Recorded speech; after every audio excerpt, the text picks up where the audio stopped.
Good morning, this is Greg's 3-Minute Racing Report. Today is Saturday, 31 March, and we have about 5 weeks to the Kentucky Derby. This weekend we have 2 prep races. We have the Florida Derby at Gulfstream Park today, and tomorrow we have the Louisiana Derby from the fairgrounds. Let me give you my picks. Let me go through the 2 races briefly. First, the Florida Derby. The Florida Derby is really a 2-horse race. There are 2 standouts in this race. One is Union Rags, and the other one is El Patrino.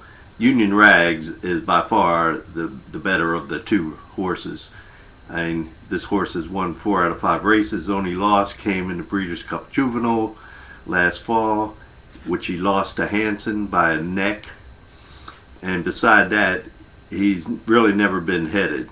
This horse has demolished his field, and he looks every bit the winner here, and if he wins today, he'll likely be the Derby favorite, and he looks like a really good Derby horse. The other one, El Patrino, he comes off the Risen Star Stakes, which he won. That was run at the fairgrounds, and that really propelled him into this race. I mean, he looks like he could be there if Union Rag stumbles at all, but chances are Union Rag is just going to walk away with this race.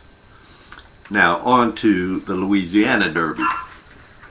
That'll be run tomorrow, and in that race we have a favorite who looks like he should be the favorite, and that is Mark Valesky. Mark Valesky has run very solid, got good times, and he took a second to that El Patrino who's running in the Florida Derby.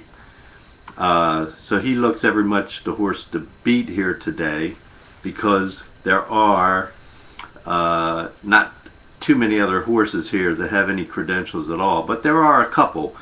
One is Cigar Street and the other one Kaminsky's Humor. Both of those horses could steal this race if Mark Valesky slips up. But actually, there's a better horse in this race that I think I will put my money on, and I will beat the favorite, and that is Finnegan's Wake. Finnegan's Wake looks like he could upset this field, because Mark Valesky, even though he's a very solid horse, he doesn't look like he's the kind of horse that could win the Derby. Perhaps he should win this race, but this Finnegan's Wake is really coming on and looks strong. Anyway, those are my 2 picks. I will see you in about 3 weeks, as I'm going to be in the Bluegrass State for the Bluegrass Stakes in a couple weeks. So I won't get a report in for about 3 weeks with the Easter coming up. Until then, save your money and bet with Greg.